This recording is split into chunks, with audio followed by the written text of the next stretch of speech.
398 एक भाव चित्ती तरी न लगे काही युक्ती कळो आले जीवे मज माझियाची भावे आठवची पुरे सुख अवघे मोहरे तुका म्हणे मन पूजा इच्छी नारायण। ईश्वर प्राप्तीसाठी ईश्वराविषयी एकनिष्ठ शुद्ध भावाची गरज आहे, अन्य काही युक्ती करावी लागत नाही। हे सत्य मला माझ्या जीवाभावाने कळले। एका ईश्वराच्या आठवचित्ती असावा एवढेच पुरे सर्व सुखाचा लाभ होतो।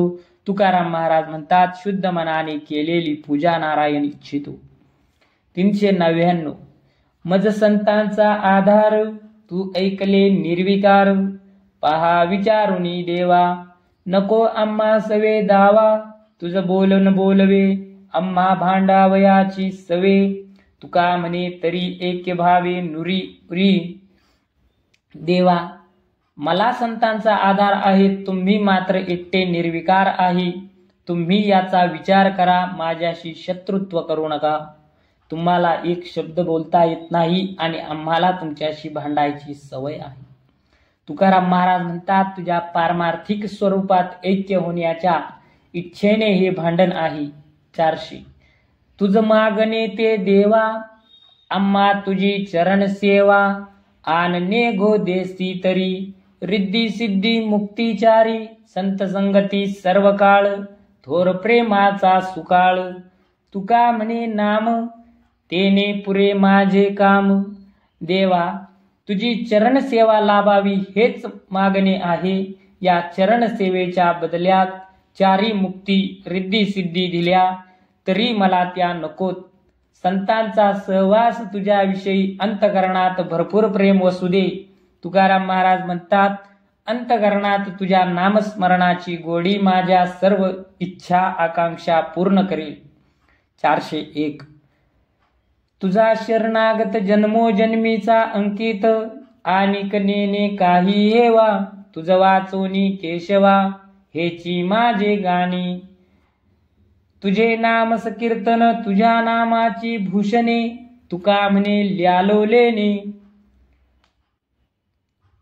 विठ्ठला मी तुझा शरणागत अदनाधारक होऊन जन्मोजन्मी राहिलो। केशवा तुझे नामसकीर्तन जन्मोजन्मी माझ्या चिंतनाचा विषय आहे। देवा याविषयी अन्य दुसरा हव्यास मला नाही। तुकाराम महाराज म्हणतात, विठ्ठला तुझ्या नामाचे अलंकार मी धारण केले आहेत।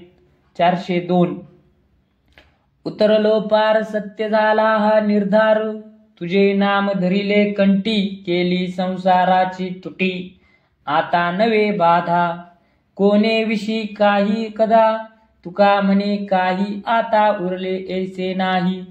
मी या भवसागराच्या पार उतरलो ही निश्चितपणाची खात्री झाली। देवा तुझे नाम कंठात धारण करून संसाराचा त्याग केला, आता माझ्या भक्तीमध्ये कसलाही अडथळा उरला नाही।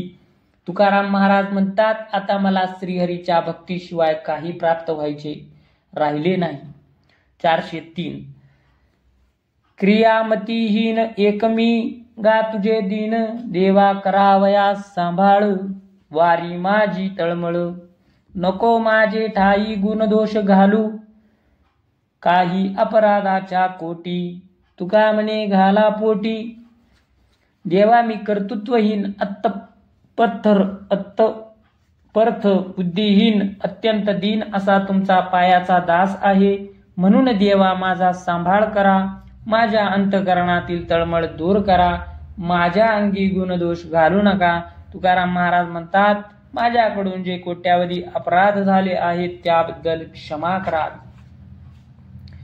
नाही निर्मळ जीवन काय करील साबन तैसे चित्त शुद्ध नाही तेथे बोध करील काही वृक्षण धरी पुष्पफळ काय करील वसंत काळ वांजान होती लेकुरे काय करावे भ्रतार नपुंसका पुरुषासी काय करील बाईल त्यासी प्राण गेलिया शरीर काय करील व्यवहार तुका म्हणे जीवने विन पीक नवे नवे जाण।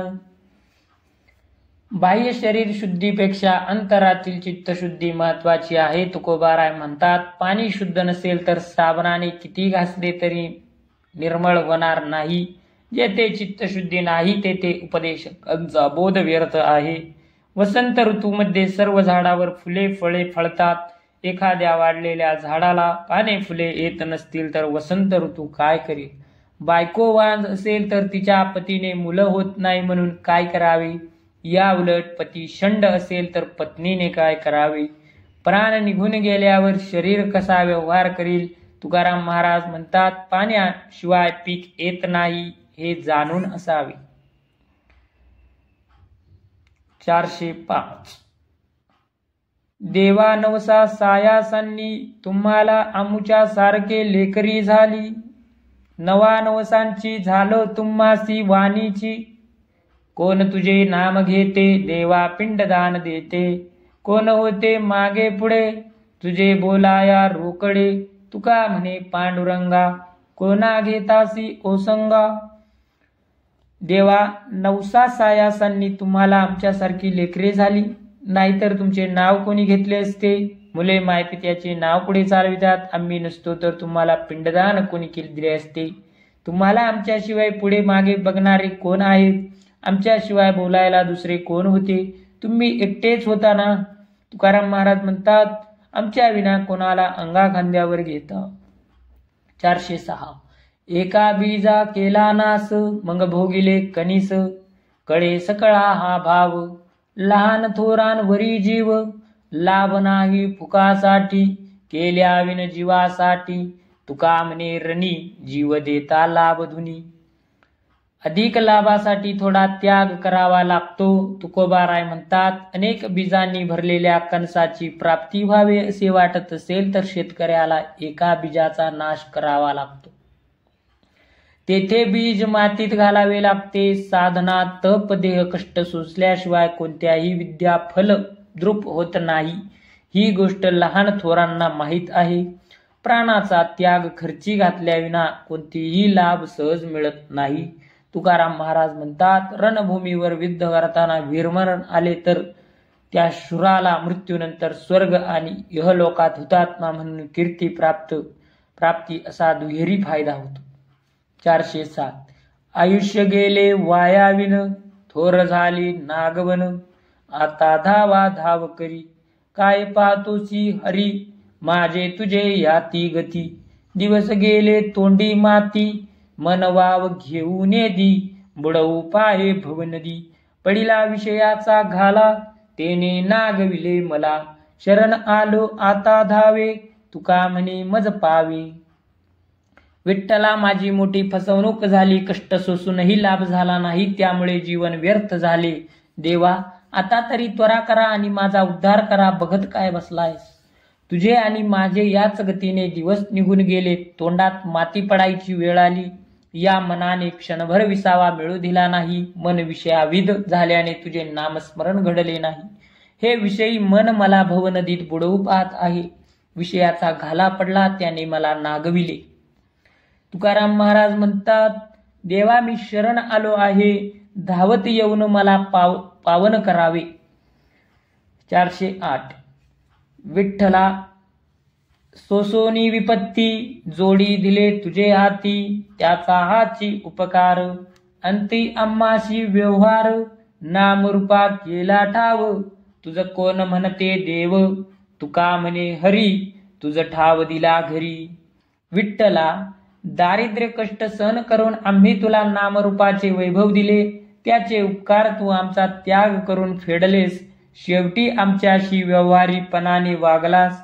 आम्ही तुझे नामरूप गाऊन तुला जगासमोर साक्षात उभे केले.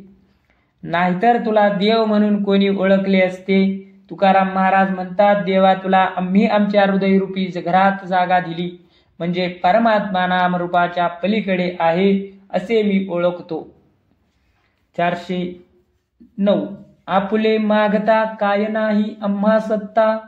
परिया लौकिका कारणे उरी ठेविले बोलणे. एची आता घडी करू बैसो तेची फडी. तुका म्हणे करीतो तुला ठाव नाहीसा विठ्ठला. आपुले जे तुझ्याकडे येणे आहे तेच मागतो, ते मागण्याची आम्हाला सत्ता नाही का? तुमची अपकीर्ती होईल या लौकिकास्तव आम्ही आमची इच्छा अंतरात ठेवली. देवा आता याच घडीला संतांच्या फडात बसून तुझ्या माझ्यातील देण्या घेण्याचा निवाडा करू. तुकाराम महाराज म्हणतात, आमचे जे जे देणे ते न मागता निमूटपणे द्यावे, नाहीतर तुझा ठाव ठिकाणा नाहीसा करी. 410. असो आता किती तुझ यावे काकुलती, माझे प्रारब्ध हे गाडे, तू बापुढे तया पुढे, सोडविन आता ब्रीद तुझे पंढरीनाथा. तुका म्हणे बळी गाड्यांचे कान पिळी. देवा, प्रारब्धाने सोसाव्या लागणाऱ्या दुःखातून मुक्त करा, म्हणून तुला किती करुणा भाकावी. परंतु माझे दैव सामर्थ्य संपन्न असल्याने त्यापुढे तू दिनदुबळा आहेस. पंढरीनाथा, आतापर्यंत तुला लावलेली भक्त कैवारी दिनवत्सल अशी ब्रिदे सोडायला लावील. तुकाराम महाराज म्हणतात, जो शक्तिमान असतो तोच दुर्बळांचे कान पिळतो. 411. काय नवे केले एका चिंतिता विठ्ठले, सर्व साधनांचे सार, भवसिंधू उतरी पार, योगयाग तपे केली तवयाने अमुपे. तुका म्हणे जपा मंत्र त्रिअक्षरी सोपा, एकमात्र विठ्ठल नामाच्या चिंतनामुळे काय घडत नाही, काय अशक्य आहे सांगा. विठ्ठलाचे नामस्मरण केल्याने मनुष्य भवसिंधू तरुण जातो. असे हे नाम ईश्वर प्राप्तीच्या सर्व साधनांचे सार आहे. अपार तपस साधना अगणित यज्ञकर्मे केल्याने जे फल प्राप्त होते ते फल केवळ विठ्ठल चिंतनाने प्राप्त होते. तुकाराम महाराज म्हणतात, तुम्ही केवळ विठ्ठल या 3 अक्षराचा जप करा. 412. हो का दुराचारी, वाचे नाम जो उच्चारी, त्याचा दास मी अंकित, काया वाचा मने सहित, नसो भाव चित्ती, हरीचे गुण गाता गीती, करी अनाचार वाचे हरिनाम उच्चार, हो का भलते कुळ, सुची अथवा चांडाळ, मनवी हरीचा दास, तुका म्हणे धन्य त्यास. दुराचारी का असेना, परंतु मुखाने मनापासून हरिनाम उच्चारतो, त्याचा मी काया वाचा मनाने सेवक आहे, त्याला शरण आहे. हरीचे गुण गाताना त्याच्या चित्तात भाव नसला तर नसू दे. अनाचार करतो पण मुखाने हरिनाम गातो, त्याचे कुळ शुद्ध अथवा हीन का असेना. तुकाराम महाराज म्हणतात, जो स्वतःला हरीचा दास म्हणवितो तो धन्य आहे. 413. रामकृष्ण हरी पुंडलिक वरदेव विठ्ठल श्री ज्ञानदेव तुकाराम पंढरीनाथ भगवान की जय. माऊली ज्ञानेश्वर महाराज की जय.